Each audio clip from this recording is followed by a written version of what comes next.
5 40 செம்ம ஃபன்னாக இருந்தது. நேத்திக்கு சொல்கிறேன். நேத்தி ஆக்சுவலாக அப்போ தான் போனேன். இது வந்து என் ஃப்ரெண்டோட ஊரில் உள்ள கோயிலுக்கு ஃபங்க்ஷன் பண்ணியிருந்தாங்க. அது ஞாயிற்றுக்கிழமை வந்து ஏதோ ஃபங்க்ஷனா அப்படின்னு சொல்லியிருந்தா. ஆனால் காலத்தாலே பாருங்களேன், எல்லா சாமியும் இது பண்ணி அந்த பெரிய தீபமே காட்டுற அளவுக்கு ரெடி பண்ணி மாலையாக சாத்தி எவ்வளோ அலங்காரம் பண்ணி செம்மையாக இருக்குல்ல. இந்த மாதிரி சாமியை தூக்கிட்டு போகும்போது பார்க்கணுமே, அவங்க அந்த அந்த கட்டையை கொடுத்து தூக்குறதுக்குள்ளே அவங்களுக்கு அந்த வெயிட்டு ஃபுல்லாகவே அந்த தூக்குறவங்க தானே தாங்கணும்.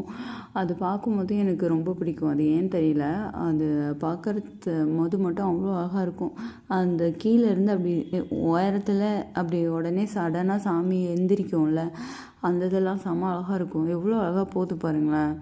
அவங்க தூக்கிட்டு வரும்போது அந்த நிலக்கதவை தாண்டி வரும்போது, அந்த நிலப்படியை தாண்டி வரும்போது, அந்த கோயில் வாசலை தாண்டும் போது பார்க்க முன்னாடி வந்து நின்று அது அவ்வளோ ஒரு அழகாக இருக்கும். போன வருஷத்துக்கு வரைக்கும்லாம் பின்னாடி நின்று தான் பார்த்துட்டு இருந்தேன். அதுவுமே செம அழகு.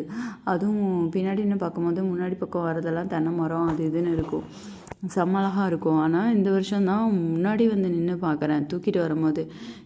அதான் லாஸ்ட் வருஷத்துலேருந்தே பார்க்குறேன்னு நினைக்கிறேன். அதுக்கு முன்னாடி வரைக்கும் பின்னாடி பக்கம் மட்டும் பார்த்தேன். லாஸ்ட் வருஷம் முடிகிறப்ப தான் முன்னாடி பக்கம் பார்த்தேன். இது பார்த்தீங்களா, இது நம்ம முன்னாடி வந்து நின்று பார்க்கும்போது அவ்வளோ அழகாக இருக்கும். நேரில் பார்க்கும்போது இன்னும் கொஞ்சம் நேரம் தூக்கிட்டு அப்படியே அதை ரிப்பீட் மோட்டில் போட்டு வாங்கப்பா அப்படிங்கிற மாதிரி இருக்கும். அவ்வளோ அழகாக இருக்கும். நான் சொல்ல வார்த்தையில் அவ்வளோ அழகாக இருக்கும். அவ்வளோதான். மார்கழி டே 2 குட்டி